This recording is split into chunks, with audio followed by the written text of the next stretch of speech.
Today we're going to talk about purpose and tone, and as a reader this will help you once you've mastered or learned strategies to help you figure out why the author is writing. This is going to help you become a better reader, because with comprehension what we have to do is build on the strategies that we learn and be able to use those strategies as we're reading to help us with comprehension. Once we understand that authors write for several different reasons, or they have a purpose for writing, once we understand that, we're going to become better readers. And when you become better readers, your comprehension increases. Also, once you can detect the tone that the author is writing in and understand why he's using that particular, he or she is using that particular tone, that also helps you determine or become a better reader. So what we're going to do is we're going to take a look at the PowerPoint, and I'm going to take you through some things and give you some examples to help you see how you can become a better reader by being able to recognize the tone and the purpose that the author is writing for. So when we go over here, and let me put this to where you can see slide by slide. We've already said we're going to talk about purpose and tone. Usually I try to give terms throughout the chapter, because I think if you know what the word means and you understand why it's being used, then that helps you throughout the chapter. Okay? So the first word that we need to know and understand, and that is tone. Tone is the emotion or the mood of the author's written voice. It is the author's attitude toward the topic. And then you have purpose. Purpose is the reason the author writes about a topic. So when we take a look at tone, we have some characteristics and some words. And if you can separate these two, we have objective, and that means when someone is being impartial. When you're being objective, it's unbiased, it's neutral, and formal goes on this side also. Okay? If you're being subjective, that's more on the personal side. You are biased, you are emotional, and it is informal. Okay? And I'll provide you with a list of words that help you understand what tone is. So let's practice on some of those. Okay? The first one says, "Mom, please," she said as she rolled her eyes. "I would rather do it myself." Now, is she being emotional or is she being neutral? And remember, we're trying to determine the tone. If you said emotional, then you are correct, because we can use this and look at this as prior experience. If you've ever been in a situation like this or experienced it maybe with your sister and mother, or brother and mother, whatever the case may be, we can understand that this is emotionally tied. This next one, it says, "Mother, I would like to introduce you to my professor, Dr. Henry."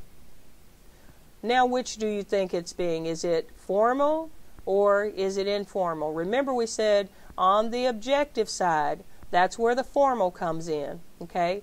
And then we said on the subjective side, that's where we're emotional, that's where we're informal. So which one do you think applies here?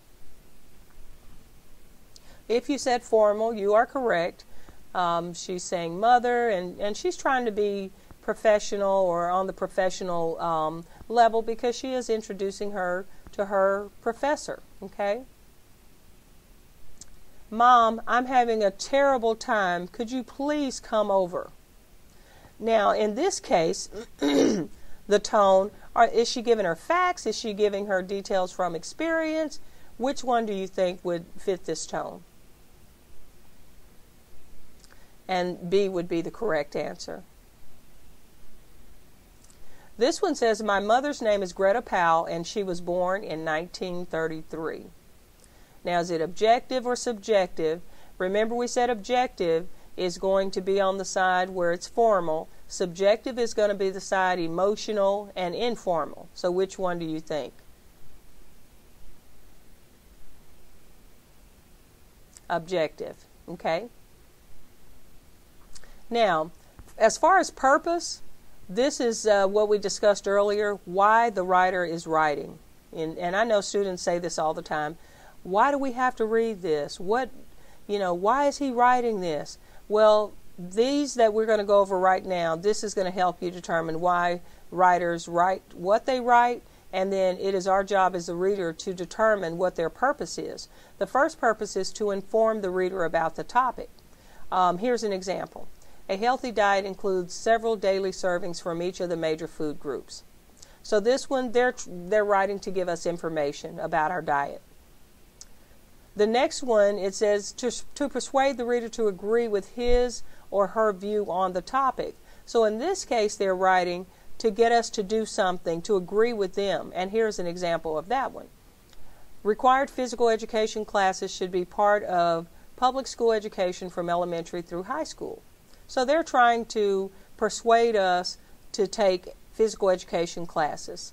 And anytime they tell us you should, you need to, you could be doing, then you know they're trying to persuade us. And this often happens with advertisers. This happens with politicians. It may even be your friends trying to persuade you to do certain things. The third thing is to entertain, and the way writers or authors entertain us, they use amusing things. They try to engage the reader by being comical or funny. And here's an example of that.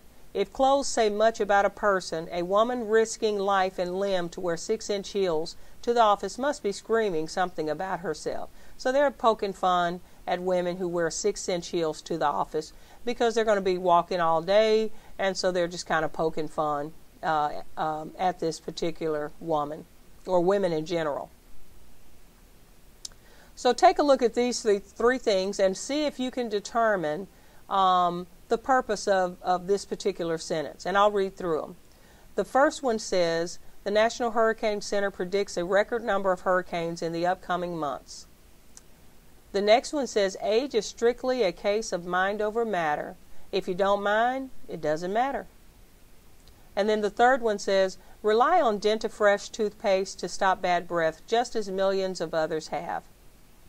Now take a few minutes and see if you can determine the purpose of each one of these sentences. And remember what we said. Inform is when they're giving us information. Persuade is when they're trying to convince us to agree or go to their side. And entertainment is usually to amuse us. So here are the answers. I was the first one, and that's to inform, because they're giving us information about the hurricane months. The second one, they're kind of making fun, saying if you don't mind, it doesn't matter, okay, talking about your age. And then the last one is to persuade us to use this particular toothpaste. So in order to figure out the primary purpose, what we have to do is find out why the author is writing. What's the main reason they're writing that particular passage? And then ask, what's the main idea? Remember, the main idea is the most important thing that they're talking about. And if we can find the main idea, it will help us determine what the purpose is. So now I'm going to read this paragraph and see if we can determine what the purpose is. It says, think of long-term memory as a data bank for all of your feelings and ideas. Information you heard hours, days, weeks, even long years ago is stored in long-term memory. Long-term memory can handle large amounts of information. Short-term memory has less space for storage. Putting information in and getting it out again is a slow process in long-term memory. On the other hand, short-term memory is a rapid process. So just think about it. Remember we said figure out what the author wants us to know, try to figure out the main idea, and then that will help us figure out the purpose. And here are your choices. So do you think the purpose of this paragraph is to argue against poor memory skills, to amuse the reader with humorous details about long-term memory, or to inform the reader about the differences between long-term and short-term memory? And you should have chosen C, because that was the purpose of the paragraph, is to tell us about long-term memory and show us the difference of that in short-term memory. So to end this chapter, what the authors do is they combine facts with emotional appeal to kind of sway us to their point of view. When they do that, they're trying to persuade us. That's the purpose, okay? When they want to entertain us, they'll write to amuse us, and they write with topics that are interesting to their audience. And then the last one, when the author writes the passage and his or her purpose is the primary reason, is usually to inform us, to give us some information. So persuade, entertain, and to perform, those are going to be the different, the three purposes that authors write. So to end this lesson, hopefully it has provided you with strategies that when you read, remember in the first lesson we talked about, if you watch the first lesson, we talked about being an active reader. And when you're an active reader, you pick up on things that the author wants you to know. But as you're reading, you're asking questions. You're trying to find answers, and that's what you have to do when you're doing these things that we talked about today. You try to figure out what the purpose of the writing was. What's the tone? What tone is he or she writing with? And if you ask yourself these things, this will help you become a better reader. Your comprehension should increase, but most of all, it provides you with strategies that you can use not only in reading, but across the curriculum in your other classes. And these are strategies that you will learn and take with you, for a long, long time.